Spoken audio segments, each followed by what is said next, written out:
The veneer of Meghan's untouchable celebrity reportedly cracked this week at Fortune magazine's Most Powerful Women Summit, where her much-anticipated interview with editor-in-chief Alison Shontel ended not with a bang, but with a painfully prolonged silence.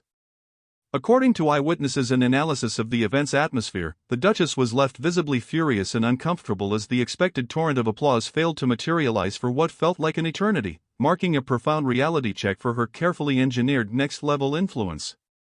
The atmosphere reportedly turned awkward in the moments following the final question.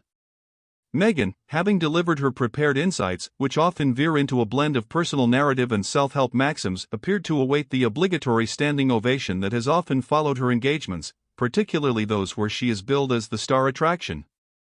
Instead, the room of seasoned, high-achieving women CEOs, founders, and industry disruptors responded with a sparse, delayed, and polite ripple of clapping.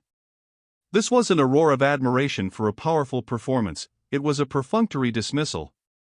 The Duchess's alleged fury stems from the stark realization that in the meritocratic world of American business, applause must be earned through substance and impact, not merely demanded by royal adjacency. The controversy is rooted in a fundamental miscalculation by the Duchess. She confused her celebrity status with genuine influence among her peers. The Fortune audience, comprising women who have battled to the top without a duke by their side or the global platform of the monarchy, expects hard-hitting, innovative content. Sources from the event suggest Meghan's conversation focused on her new lifestyle brand, as ever, and the flexibility of her Netflix deal came across as overly glossy, guarded, and lacking the strategic depth demanded by the most powerful women in the room.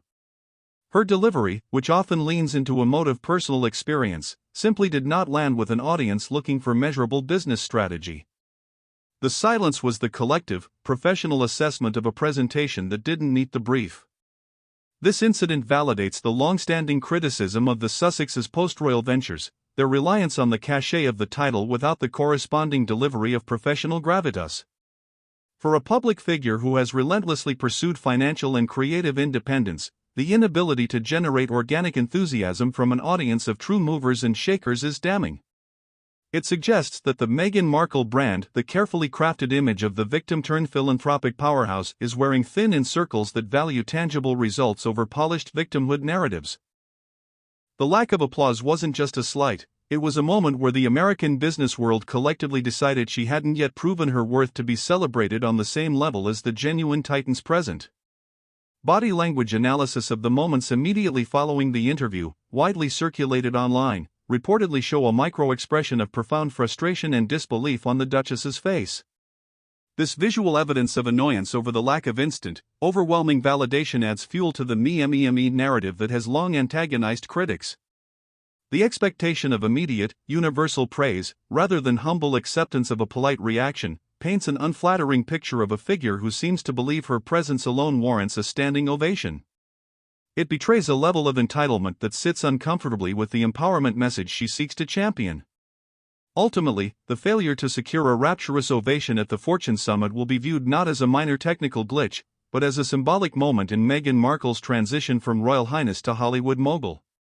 It highlights the vast difference between appearing in a pre-recorded, tightly edited documentary and performing under the critical gaze of women who have earned their success through relentless hard work and measurable achievement. The brief but profound silence after her final words, and her reported fury over it, is the most controversial soundbite of the whole event, the sound of the audience's real-world judgment against the self-proclaimed superstar. The Duchess may have the wealth and the titles, but the authenticity that commands true power, and thus, true applause, remains elusive.